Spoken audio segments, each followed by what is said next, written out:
Hello guys, welcome to my channel. Mister Naveen talkies. Delhi versus CSK. ఈ match Delhi స్టేడియంలో Arun Jaitley stadium, చిన్నది, ఒక బ్యాటింగ్ పిచ్. ఢిల్లీ వాళ్ళు టాస్ గెలిచి బ్యాటింగ్ తీసుకున్నారు. బికాజ్ పిచ్ స్లో అవుతుంది, గ్రిప్ అవుతుంది.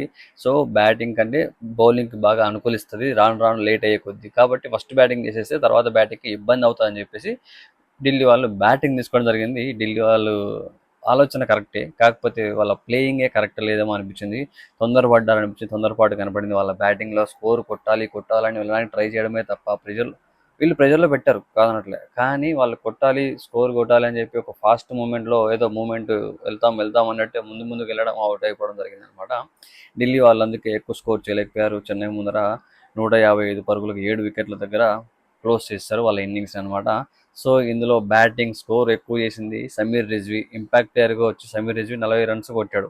అలాగే ట్రిస్టన్ స్టబ్స్ తెలుసుగా, స్టబ్స్ కూడా బాగానే ఆడతాడు ఫినిషర్గా. ఎండింగ్లో వచ్చాడు, ఓ 38 రన్స్ యాడ్ చేశాడు. అశుతోష్ శర్మ లాస్ట్లో వచ్చాడు, కొన్ని రన్స్ యాడ్ చేశాడు. సో ప్రతి ఒక్కరు క్యామియోస్ ఆడుకుంటూ వెళ్ళారు, కానీ ఫుల్ లెంత్ ప్లేయింగ్ ఆడలేదు. ఎవరు ఫుల్ లెంత్ గేమ్ అయితే ఆడలేదు అనమాట. సమీర్ రిజ్వీ కొంచెం ఆచితూచి ఆడడం వల్ల ఆ స్కోర్ వరకు కూడా చేరుకోగలిగారు. అదే సమీర్ రిజ్వీ అండ్ స్టబ్స్ మధ్య వచ్చిన ఇన్నింగ్స్ వల్ల, ఆ పార్ట్నర్షిప్ వల్ల వాళ్ళు 155 వరకు చేరుకున్నారు. అలాగే చెన్నై సూపర్ కింగ్స్ సైడ్ చూసుకున్నట్టయితే 159, అంటే వాళ్ళు 2 వికెట్ల 159 అంటే స్టే చేశారు. 2 వికెట్లే కోల్పోయినారు. 8 వికెట్ల తేడాతో గెలిచారనమాట.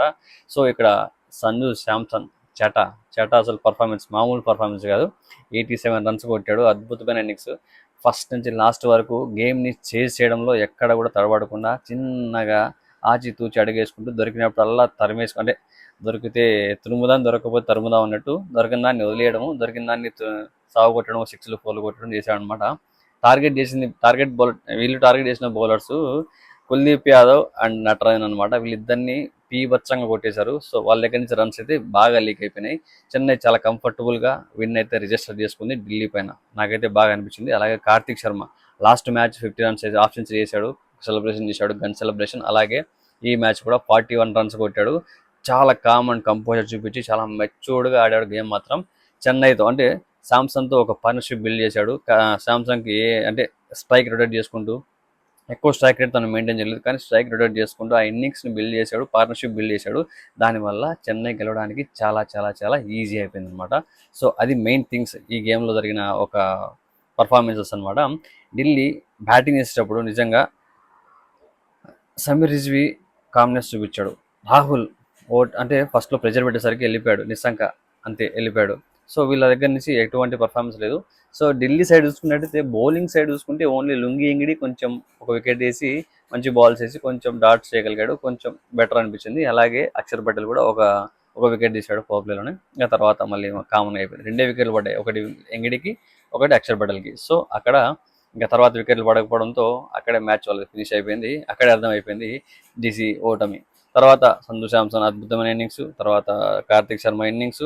మనకు తెలుసు ఈ వీళ్ళిద్దరి మధ్యన వచ్చిన ఏ అయితే రన్స్ ఉన్నాయో అది చాలా ఇంపార్టెంట్. చెన్నైని కాపాడిందని చెప్పాలి. నూర్ అహ్మద్ బౌలింగ్ చెన్నై సైడ్ వస్తే మాత్రం నూర్ అహ్మద్ 2 వికెట్లు తీసాడు, 22 రన్స్ ఇచ్చాడు 4 ఓవర్లలో. అలాగే అఖిల్ హుస్సేన్ సో చాలా చాలా అద్భుతంగా ఇచ్చాడు. 19 రన్స్ మాత్రమే ఇచ్చాడు, ఒక వికెట్ తీశాడు. చాలా బాగా వేసాడు నిజంగా, నాకైతే అనిపించింది. అఖిల్ హుస్సేన్ ఫస్ట్ నుంచి ఎందుకు లేడా అని చెప్పి. సో వాళ్ళకి మధ్యలో యాడ్ అయ్యాడు. చెన్నై మాత్రం తిరిగి పుంజుకుంది. ప్లే ఆఫ్ రేస్కి సిద్ధంగా ఉంది. ఆల్రెడీ ప్లే ఆఫ్ రేస్లో బీభత్సంగా దూసుకెళ్తుంది అనమాట. 6th ప్లేస్లో ఉంది ప్రజెంట్. ఈ మాత్రం చాలా బాగా చెన్నైకి కొంచెం చనువు దొరికితే వెళ్ళిపోయి ప్లే ఆఫ్లో కూర్చుకుంటారు అనమాట. సో మరి ఆ ప్లే ఆఫ్ రేస్లో ఎంతవరకు ఉంటుందని చూడాలి. డీసీకి కూడా అవకాశం ఉంది, కాకపోతే నిన్న మ్యాచ్ గెలిచి ఉంటే ఈజీ ఉండేది. బట్ గెలవలేదు కాబట్టి చెన్నై గెలిచింది కాబట్టి అది ఇప్పుడు చెన్నైకి ఇంకా ఈజీగా ఉంది. నెట్ కూడా ప్లస్లోనే ఉంది చెన్నైకి. అది ఒక పాజిటివ్ థింగ్ చెన్నైకి. కాబట్టి చెన్నై మాత్రం ఇప్పటికైతే 5 మ్యాచెస్ విన్ అయిపోయింది 10 పాయింట్లతో. టేబుల్లో 6th ప్లేస్లో ఉండడం వల్ల వాళ్ళకి ప్లే ఆఫ్ అవకాశాలు ఇంకా సజీవంగా ఉన్నాయి. హోప్స్ అయితే ఉన్నాయి. కాబట్టి ఖచ్చితంగా ఈ మ్యాచ్ ఇంకొక 2-3 మ్యాచ్లు గెలిచానంటే 3 మ్యాచ్లు గెలిస్తే ఆబ్వియస్లీ టేబుల్లో రేస్లోకి వచ్చేస్తారు. ఎందుకంటే నెట్ రన్ రేట్ కూడా కన్సిడర్ చేస్తారు కాబట్టి అది మెయింటైన్ చేసుకుంటూ వచ్చారంటే ఆబ్వియస్లీ ఆ నెట్ రన్ రేట్ బెటర్ ఉన్న వాళ్ళను 4th ప్లేస్ వరకు ఉంటారు, మిగతా వాళ్ళు కిందకి వెళ్ళిపోతారు. కాబట్టి ఇక్కడ మంచి పర్ఫార్మెన్స్ చూపించింది చెన్నై. లాస్ట్ 3 మ్యాచ్ల నుంచి మంచి కంబ్యాక్ ఇచ్చారని చెప్పాలి. శాంసంగ్ 40 రన్స్ పైగా కొట్టిన ప్రతి మ్యాచ్ కూడా చెన్నై విన్నింది. శాంసంగ్ బిలో 40 రన్స్ కొట్టిన ప్రతి మ్యాచ్ కూడా చెన్నై ఓడిపోయింది.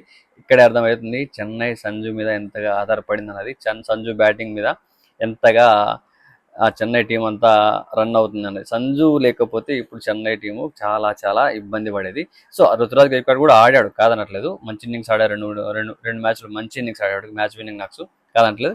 కానీ ఎక్కువ శాతం సంజు మీద ఆధారపడడం జరిగింది అనమాట. సంజు బ్యాటింగ్ ఎంత కామ్గా ఆడతాడో, ఎంత బాగా ముందుకు తీసుకెళ్తాడో అక్కడనే చెన్నై విజయం కూడా ఖరారైపోతుంది. ఇదిదా మ్యాటరు. సో ఇది ఈ మ్యాచ్ యొక్క సమ్మర్ అనమాట. ఇంకా చూసుకున్నట్లయితే యాక్చువల్గా అరుణ్ జైట్లీ స్టేడియం మంచి రన్స్ ఇచ్చే స్టేడియం కదా, రన్స్ కొట్టే స్టేడియం. ఢిల్లీ వాళ్ళు 263 రన్స్ కొట్టారు, అలాంటిది ఇక్కడ 155 కొట్టారు. అదే మళ్ళీ ఆర్సీబీతో 75 ఆల్అౌట్. ఇది పిచ్చెస్ ప్రభావం, పిచ్చెస్ మారుతూ ఉంటాయి, పిచ్చెస్ గ్రౌండ్లో చేంజెస్ ఉంటాయి కదా, ఆ పిచ్ల వల్ల ఈ బౌలింగ్ ఒకసారి బ్యాటింగ్ ఒకసారి వర్కౌట్ అవ్వడం వల్ల అట్లా అవుతూ ఉంటుంది. స్టేడియం చిన్నదే, సిక్స్లు చిన్నవే, బౌండరీస్ చిన్నవే, అన్ని కన్నా చిన్నవే, కాకపోతే పిచ్ ప్రభావం వల్ల స్కోర్ ఎక్కువ రాలేదు, అది మ్యాటర్. సో మీరు కనుక నా ఛానల్ సబ్స్క్రైబ్ చేసుకుని వీడియోస్ లైక్ చేయండి, షేర్ చేయండి, అలాగే కామెంట్ చేసి పక్కన ఉన్న గంట గట్టి కొట్టి పెట్టేసుకొని ఫర్దర్గా నా వీడియోస్ మిస్ అవ్వకుండా మీ దగ్గరికి వచ్చేస్తాయి.